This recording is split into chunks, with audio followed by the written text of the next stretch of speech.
Hello नमस्कार दोस्तों। आप सभी लोगों का एस्ट्रोलॉजी चैनल लक्ष्मी सूत्रम एस्ट्रो में बहुत बहुत स्वागत है। मैं डॉक्टर महेश जोशी आज आपको बताने वाला हूँ एक बहुत ही स्पेशल टॉपिक पर हम बात करेंगे। जैसे कि आप देखते हो कि मैं बहुत सारे टॉपिक्स पर कुंडली एनालिसिस किया है और बताया कि हम किस तरीके से किसी भी एक पर्टिकुलर इवेंट को हम देख सकते हैं। आज यहाँ पर मैं आपको बताऊंगा कि हम किस तरीके से को बॉर्न छोटा भाई बहन की जो बर्थ होती है उसको हम कुंडली में कैसे देखें। तो मैं एक पर्टिकुलर मेरे पास कुंडली आई थी और उससे मैं यहाँ पर आपको एक्सप्लेन करूँगा। यहाँ पर मेरा ऑब्जेक्टिव कोई उस इवेंट को टाइम करना नहीं है, मगर हम किस तरीके से देख सकते हैं किसी भी कुंडली के अंदर। आपको जब भी किसी भी पर्सन की कुंडली मिलती है तो हमें उसका टाइम ऑफ बर्थ जरूर वेरीफाई करना चाहिए, क्योंकि हम without time of birth verify किए हुए यदि उसके बारे में जो भी प्रेडिक्शन दे रहे हैं तो आप समझ लीजिए आप कहीं ना कहीं गलत प्रूफ होने वाले हैं। तो यदि आपको सही प्रूफ होना है तो टाइम ऑफ बर्थ जरूर वेरीफाई करिएगा। ये जो मेरे पास कुंडली आई है इसमें मैंने इनका टाइम ऑफ बर्थ करेक्ट किया और करेक्ट करने के बाद इवेंट को वेरीफाई किया तो वो इवेंट मिले। ये नेटिव की कुंडली है जिनका डेट ऑफ बर्थ है 12 अक्टूबर 1994। टाइम ऑफ बर्थ है 6:40 AM, भिलाई छत्तीसगढ़। और इनका मैं टाइम करेक्ट किया, इन्होंने दिया था 6:50 और उसको मैंने 6:40 करेक्ट किया। और मैंने किस बेसिस पर करेक्ट किया, इनकी यंगर सिस्टर का मैंने टाइम ऑफ बर्थ लिया, वो था 1 जनवरी 1999। अब मैं इसको देखिए इवेंट को यहाँ पर एक्सप्लेन करूँगा कि हम यंगर को बॉर्न जो भी होते हैं उनका हम बर्थ किस तरीके से चेक करेंगे किसी भी नेटिव की कुंडली से। तो आप अपनी कुंडलियों में भी लगा सकते हो। तो सबसे पहले मैं बेसिक फंडामेंटल बताता हूँ को बॉर्न का क्या फंडामेंटल होता है, कि आपको अपने छोटे बहन भाई को देखना है या बड़े बहन भाई को देखना है। तो एक कुंडली में यंगर ब्रदर और सिस्टर्स का हाउस होता है 3rd हाउस और एल्डर ब्रदर एंड सिस्टर का हाउस होता है 11th हाउस। तो जब भी आपको यंगर ब्रदर और सिस्टर देखना हो तो हम 3rd हाउस को देखेंगे।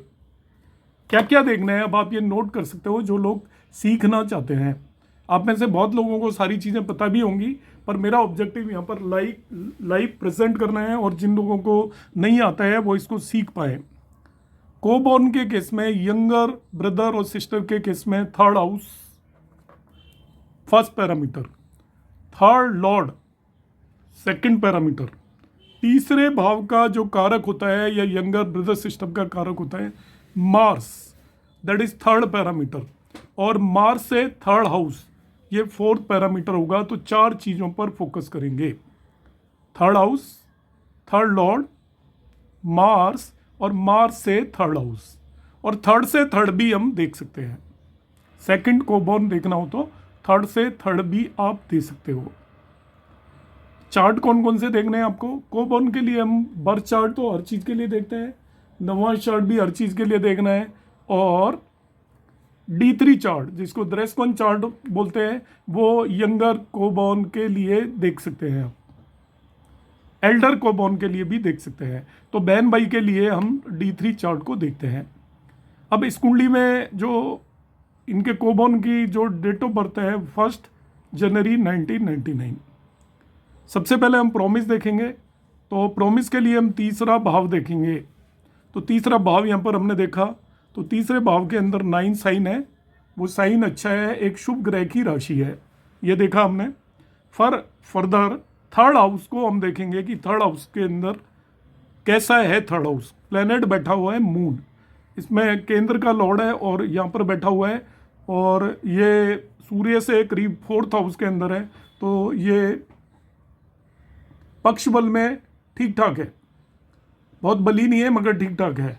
तो आपका एक शुभ ग्रह है यहाँ पर, इस कुंडली के लिए मून शुभ ग्रह है, तो शुभ ग्रह यहाँ पर आकर बैठ गया है। मून नैसर्गिक शुभ है, वैसे न्यूट्रल है क्योंकि ये आपका 10th लॉर्ड आकर तीसरे भाव के अंदर आकर बैठा हुआ है। तो तीसरा भाव ठीक है यहाँ पर। अब तीसरे लॉर्ड की बात करेंगे हम इस कुंडली के अंदर। 3rd लॉर्ड है एक्चुअली जुपिटर। तो इसकी लग्न देखेंगे, ज़्यादातर लोग बहुत कंफ्यूज हो जाएंगे लग्न को देखकर। लग्न के अंदर 4 प्लैनेट्स हैं, राहु है, मरकरी है, वीनस है एंड जुपिटर है। डिग्रीज मैंने यहाँ पे इंटेंशनली लिखी नहीं है, मगर मैं आपको बता देता हूँ कि यहाँ पे जुपिटर और वीनस के अंदर प्लेनेटरी वॉर है, मैंने टाइम दिया है, आप अपनी कुंडली बना लेना। और जुपिटर उसके अंदर विन कर रहा है, तो जो विन करता है वो थोड़ा रिलेटिवली स्ट्रांग हो जाता है। तो थर्ड लॉर्ड की पोजीशन लग्न में चली गई है, तो इसलिए थर्ड लॉर्ड की रिलेटिवली पोजीशन, हालांकि थर्ड लॉर्ड खुद अशुभ होता है, मगर जब वो लग्न में जाकर बैठ गया तो उसकी पोजीशन काफ़ी बेटर हो गई। मगर वो एफ्लिक्टेड है भाई मार्स, तो अफ्लिक्शन है डेफिनेटली, मगर ये वो लग्न में बैठा हुआ है तो थोड़ा हम उसको रिलेटिवली ठीक मान लेंगे। प्लेनेटरी वॉर में विन कर रहा है, इसलिए भी थोड़ा ठीक है। मार्स से एफ्लिक्टेड है नो डाउट। अब हम बात करेंगे कारक। कारक है यहाँ पर मार्स, तो मार्स की स्थिति देखते हैं। तो मार्स यहाँ पर जाकर बैठा हुआ है केंद्र भाव में, तो केंद्र भाव में इसकी स्थिति को अच्छा ही माना जाएगा। ये केंद्र दूसरे भाव का और 7वें भाव का लॉर्ड है, लॉर्डशिप से मतलब नहीं है। यहाँ पर मार्स केंद्र भाव में बैठा हुआ है, और यदि हम इसको एनालाइज करें तो इसे कोई भी एस्पेक्ट नहीं कर रहा है, तो उसका प्लेसमेंट ठीक है। मार्स से तीसरा भाव 1 2 3, यहाँ पे 6 साइन है मार्स से तीसरा भाव, और यहाँ पे सूर्य बैठा हुआ है जो कि इस कुंडली में 11वें भाव का लॉर्ड है, और वो न्यूट्रल राशि में बैठा हुआ है, इससे भी कोई भी एस्पेक्ट नहीं कर रहा है, तो ये भी ठीक ठाक है। तो मैंने ऑल 4 पैरामीटर एनालाइज किए, एक्सक्यूज मी, इनमें मुझे सभी पैरामीटर ऑलमोस्ट ठीक लगे, मतलब यंगर ब्रदर या सिस्टर की पॉसिबिलिटी है। अब वो कौन होगा ये भी हम थोड़ा सा देख सकते हैं, ब्रदर होगा या सिस्टर होगा। हालांकि ये कोई मैं आपको फॉर्मूला नहीं दे रहा हूँ देखने के लिए, पर हम एक नॉर्मली एस्ट्रोलॉजी में जो बहुत नॉर्मल मैं बेसिक कंसेप्ट बता रहा हूँ कि जनरली डिपेंड करता है कि थर्ड हाउस के अंदर कौन सी राशि है। ये मेल राशि है, यहाँ पर कौन से प्लैनेट बैठे हुए हैं, तो आप देखिए यहाँ पे फीमेल प्लैनेट बैठा हुआ है, कौन इसे एस्पेक्ट कर रहा है, तो एस्पेक्ट तो थर्ड हाउस को यहाँ पर कोई भी कर नहीं रहा है। तो हम इन 3 क्राइटेरिया को जरूर देख लें किसी भी भाव के अंदर। यदि यहाँ पे फीमेल ही साइन होता, फीमेल ही प्लैनेट बैठा होता, फीमेल ही प्लैनेट इसे एस्पेक्ट कर रहे होते, तो हम ऐसा सोच सकते थे कि कोबॉर्न सिस्टर होगी। अब यहाँ पर क्योंकि मेल राशि है और फीमेल प्लैनेट बैठा हुआ है, तो बहुत ज़्यादा एनालिसिस नहीं कर सकते। तब मेरा ये मानना है, जो मेरा एक थ्योरी है वो मैं आपको बता रहा हूँ कि इन दैट केस आप जो प्लैनेट बैठा हुआ है उस पर फोकस करें। जब आपको लगता है 2 कॉन्ट्राडिक्टरी चीज़ें मिल रही हैं कि राशि तो मेल है मगर जो प्लैनेट बैठा हुआ है वो फीमेल है, तो प्लैनेट के हिसाब से आप रिजल्ट देंगे तो आपका 70% रिजल्ट ठीक आएगा। तो और इनका यंगर कोबॉर्न सिस्टर होनी चाहिए। अब आ जाते हैं हम बात की क्या दशाएं वगैरह इस चीज़ को जस्टिफाई कर रही है क्या। तो मैंने यहाँ पे दशाएं लिखी हुई है, उस टाइम पर ये विंशोत्तरी दशा थी, सन केतु वीनस, ये चर दशा थी लिब्रा पाइसेस, और ये योगनी दशा थी राहु और मरकरी की, जैसे संगठा और हम धान्या यहाँ पर बोलते हैं, ये दशाएं थी, वो सॉरी बद्रिका, संगठा और बद्रिका दशा थी। तो अब देखते हैं कि दशा क्या जस्टिफाई करती है, ओवरऑल हम यहाँ पर देखेंगे। ये सारी चीज़ें मैंने केवल D1 चार्ट में देखी थी, अभी आपको जो मैंने एक्सप्लेन किया है third house, third Lord, Mars, Mars से थर्ड, अब ये सेम चीज़ यहाँ पर D9 चार्ट में देखेंगे। तो मैंने एक्सप्लेन इसलिए ज़्यादा नहीं किया कि D9 चार्ट भी ऑलमोस्ट सेम है, इसकी लग्न वर्गोत्तम लग्न है और D3 में भी वही लग्न आ रही है, तो D9 चार्ट भी ऑलमोस्ट इसका एक जैसा है, D3 चार्ट भी एक जैसा है। तो प्रॉमिस मैंने यहाँ पे D1 में देखा है, D9 और D3 में भी देख सकते हो, क्योंकि D1 में प्रॉमिस है तो वो बर्थ हो जाएगी। D9 चार्ट में आप एनालिसिस कर सकते हो, सिमिलर वे में D3 चार्ट में भी एनालिसिस कर सकते हो। D9 चार्ट में देखते हैं तो यहाँ पर देख लीजिए वही 9 साइन है, वही मून बैठा हुआ है, मून भी इस केस में वर्गोत्तम है इस नेटिव का, और यहाँ पर आपका जुपिटर वीनस के साथ बैठा हुआ है, वीनस के साइन में, तो हालांकि वो 8वें भाव में चला गया है, तो इन दैट वे, और उसको मार्स एस्पेक्ट कर रहा है, तो यहाँ पे भी मार्स एस्पेक्ट कर रहा था, और वीनस की राशि में ही जुपिटर बैठा हुआ था, तो जुपिटर की उतनी बढ़िया पोजीशन नहीं है। फिर जो कारक है वो यहाँ पर आकर बैठ गया है लग्न में, राहु केतु उसको एफ्लिक्ट कर रहा है, और कारक से तीसरा भाव वही है लग्न, वो थर्ड हाउस है, 9 साइन, वहाँ पर मून है, तो वो ठीक ठाक है। यदि मैं D3 में भी इसको जल्दी से एनालाइज करूँ तो D3 में यहाँ पर राहु केतु एक्सिस है, मगर इसका लॉर्ड देख रहा है, इसलिए थर्ड भाव स्ट्रॉन्ग हो जाता है, जुपिटर एस्पेक्ट कर रहा है इसको, वीनस भी एस्पेक्ट कर रहा है, इसलिए स्ट्रॉन्ग हो गया। मार्स अपने ही साइन में बैठा हुआ है और मार्स पर कोई भी नेगेटिव एस्पेक्ट नहीं है, तो मार्स भी बहुत स्ट्रॉन्ग हो गया, और मार्स से तीसरे भाव में 10 साइन है, और 10 साइन पर भी यहाँ पर आप देखोगे ध्यान से तो कोई ऐसा नेगेटिव असर नहीं है। तो D3 चार्ट भी आपको प्रॉमिस दिखा रहा है। राहु केतु एक्सिस जरूर है यहाँ पर, तो राहु केतु एक्सिस से मगर तो इतना फर्क नहीं पड़ेगा, वो थोड़ा डिले कर देगा इस प्रोसेस को। सैटर्न भी एस्पेक्ट कर रहा है तो डिले कर देगा, मगर साथ में जुपिटर और वीनस एस्पेक्ट कर रहे हैं, तो जुपिटर का भी आशीर्वाद है, अपने हाउस को ही एस्पेक्ट कर रहा है, इसलिए थर्ड हाउस स्ट्रॉन्ग हो गया। अब दशाओं पे आ जाता हूं मैं, सन, केतु एंड वीनस। ध्यान से समझिएगा अब जो मैं बात बता रहा हूं दशाओं में। दशा कौन कौन सी होनी चाहिए कोबोन के लिए? तो दशाओं के लिए जो कंसेप्ट है मेरा वो आप नोट कर लें। थर्ड हाउस में कोई प्लैनेट है उसकी, थर्ड हाउस लॉर्ड की, यहाँ पे मून, जुपिटर,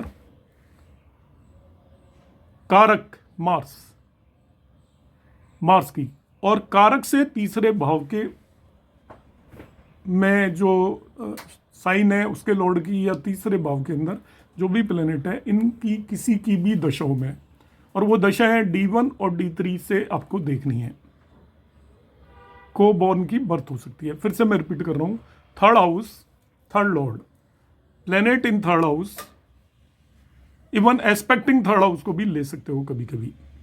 फिर मार्स जो कारक है, कारक से थर्ड हाउस में कोई भी प्लेनेट है, उसका लॉर्ड नहीं लेना है आपको, कारक से तीसरे भाव का लॉर्ड ले सकते हो, और उसके अंदर जो प्लेनेट है उसको लोगे। इन सभी के केस में बर्थ हो सकती है, और वो D3 के अंदर भी ये सारी चीजें आप ले सकते हो।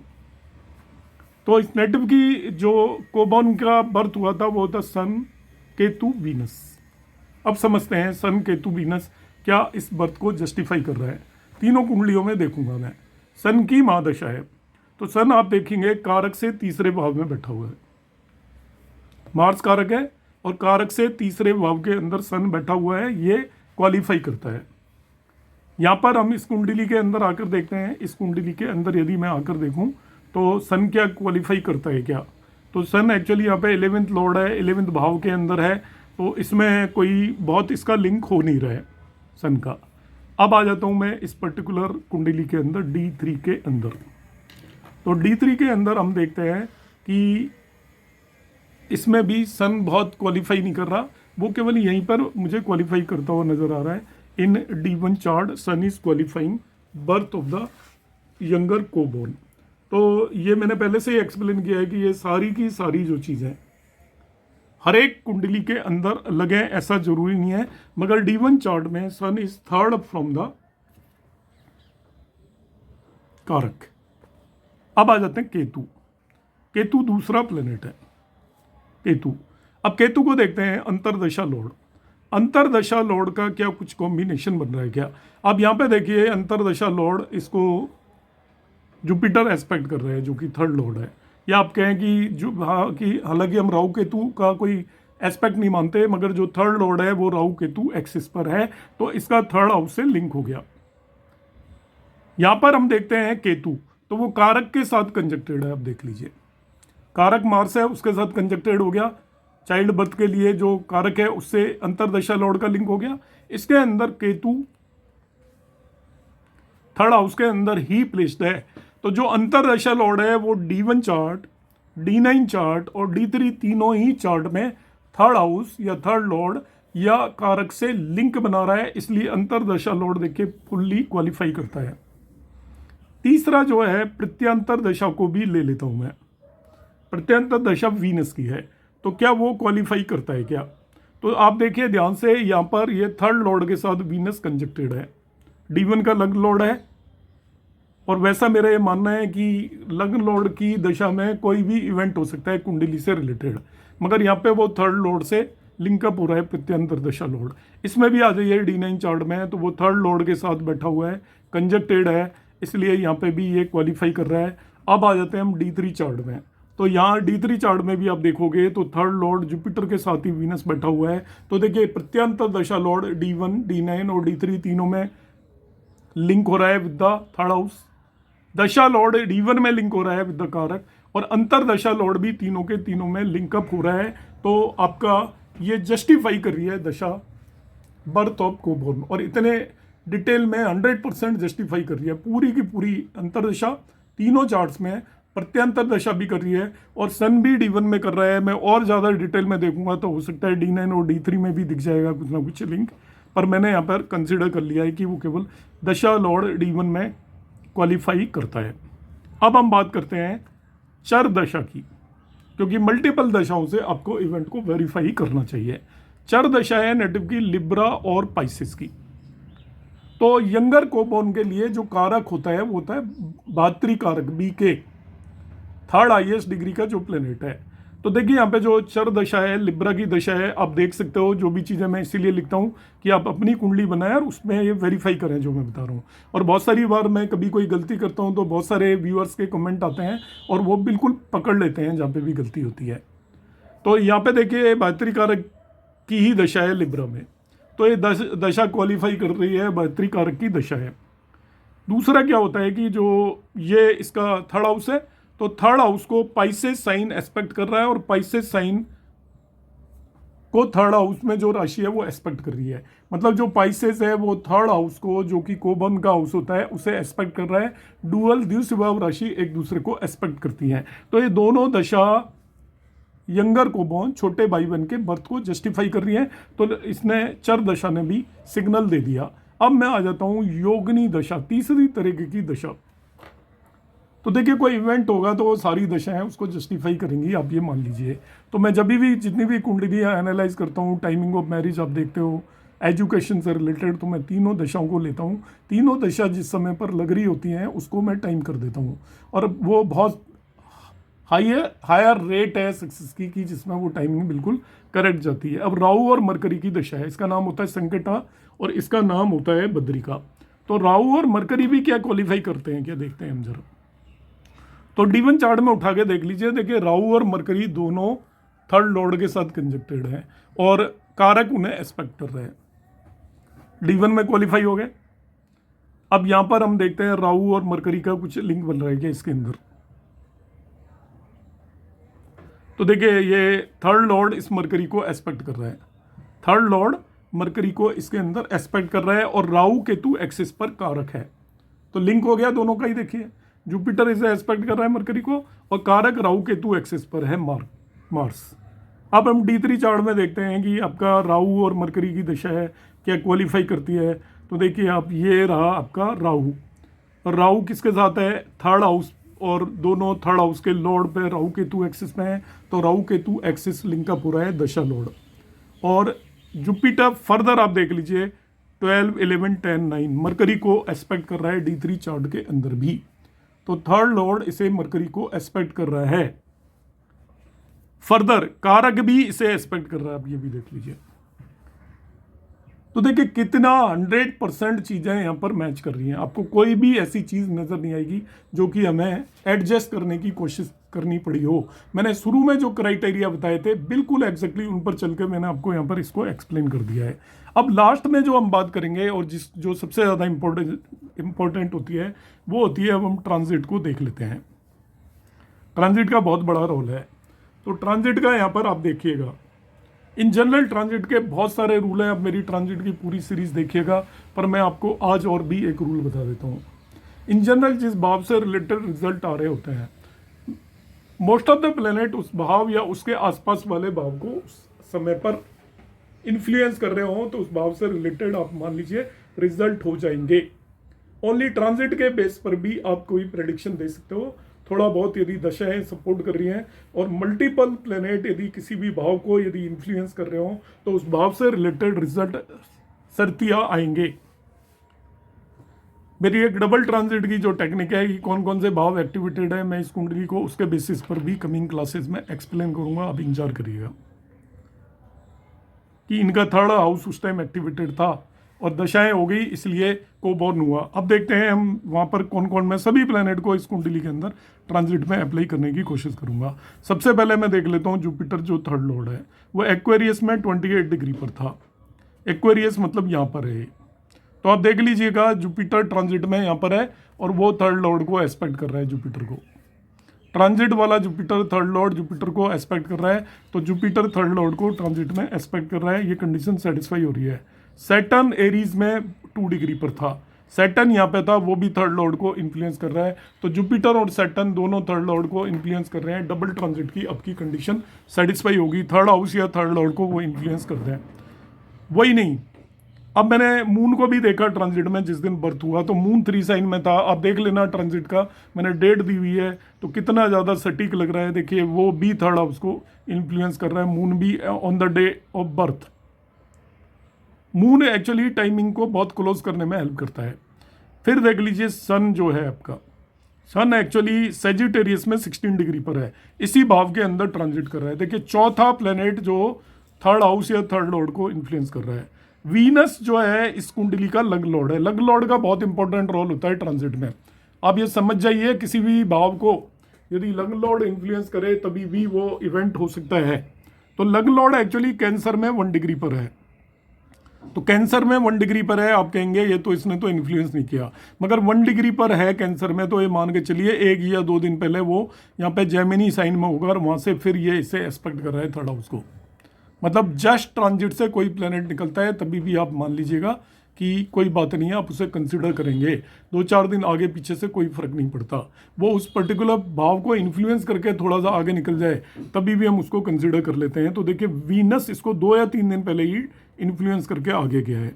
अब रह जाता है मार्स। तो मार्स उस दिन जो ये कारक है वो वर्गो में था यहाँ पर, तो मार्स भी वर्गो से 1, 2, 3, 4 चौथी दृष्टि से इसे इन्फ्लुएंस कर रहा है। तो इतना जबरदस्त, ऑल द प्लैनेट्स सब लिख दिए हैं, देखो मैंने 7 के 7 प्लैनेट, सभी 7 प्लैनेट। यहाँ पे एक मरकरी और रह गया, मरकरी स्कॉर्पियो में 27 डिग्री पर है। स्कॉर्पियो ये 8 साइन रहा, तो देखिए 1-2 दिन के बाद ही यहाँ पे 9 में जाने वाला है। तो ये आपके सभी प्लैनेट इसको थर्ड हाउस या थर्ड लॉर्ड को उस दिन इन्फ्लुएंस कर रहे थे। तो इस तरीके से हम किसी भी कुंडली को एनालाइज कर सकते हैं किसी वन पर्टिकुलर इवेंट के लिए। या इवेंट हो चुका था उसको मैंने एक्सप्लेन किया है आज। जनरली मैं टाइम करता हूं और इसी तरीके से हम टाइम कर सकते हैं बड़े आसानी से कि आप डिफरेंट दशा सिस्टम लगाएंगे और वो सभी दशाएं यदि फेवरेबल हैं किसी इवेंट के लिए और ट्रांजिट उसको सपोर्ट कर देता है तो हम उसको टाइम कर पाएंगे। उम्मीद है आपको मेरा ये वीडियो अच्छा लगा होगा। यदि आपको जैसा भी लगा हो कमेंट बॉक्स में ज़रूर कमेंट करिएगा। यदि चैनल अभी तक नहीं सब्सक्राइब किया है तो मैं फिर से अपील करता हूँ आप सब्सक्राइब कर लें, जिससे जो भी मैं प्रयास कर रहा हूँ वो आप तक पहुँच सके और आप और हम मिलकर इस एस्ट्रोलॉजी को थोड़ा आगे बढ़ा पाएंगे। नमस्कार, धन्यवाद।